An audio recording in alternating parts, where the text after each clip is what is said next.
talking about sea lions, far from this subject, a terrestrial problem. Well, thank you for holding this hearing, the first in a couple of years. Obviously, there is incredible excitement, potential in the potential for a commercial development in space, and we want to maintain the U.S. lead in this area. We do also, as I believe I came in at the end of the ranking member's remarks, be certain that we are moving forward in a way that doesn't impinge on creativity and moving quickly, but also is as safe as possible. There used to be a dual mandate for the FAA that was left over from the old Civil Aeronautics Board and an immature industry. And it was that they were both to regulate and promote the industry.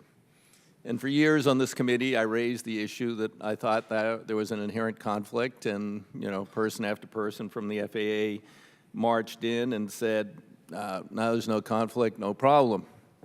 And then in an FAA reauthorization one year, I tried to strip away the premise that it's a mature industry, you don't need to promote it anymore, you just need to regulate it and make sure it's safe. And I lost that amendment in the committee by a close vote. And then we had I think, I'm trying to remember, I guess the ValueJet, I think was the name of it, crash. And we had already done the bill out of the House and done the bill out of the Senate, and I got a phone call saying, where would we put your language into this bill? Realizing that indeed we had not been overseeing repair stations and subcontractors of repair stations and others adequately, and a lot of people died because of it. So, we just need to move forward in a way that does not create problems. And another issue is we have the largest, most robust commercial aviation system in the world, and there are potentials for conflicts with spaceports and commercial aviation, and we have to be very cognizant of that as we move forward.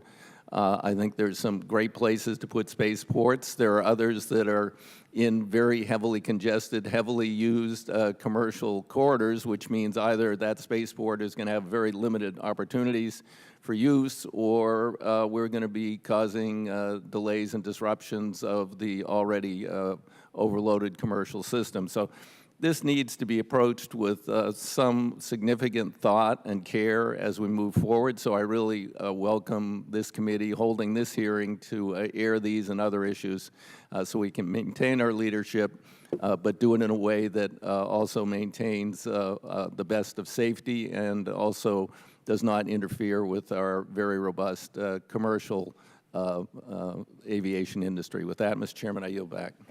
Thank you, Peter. We thank our witnesses for being here.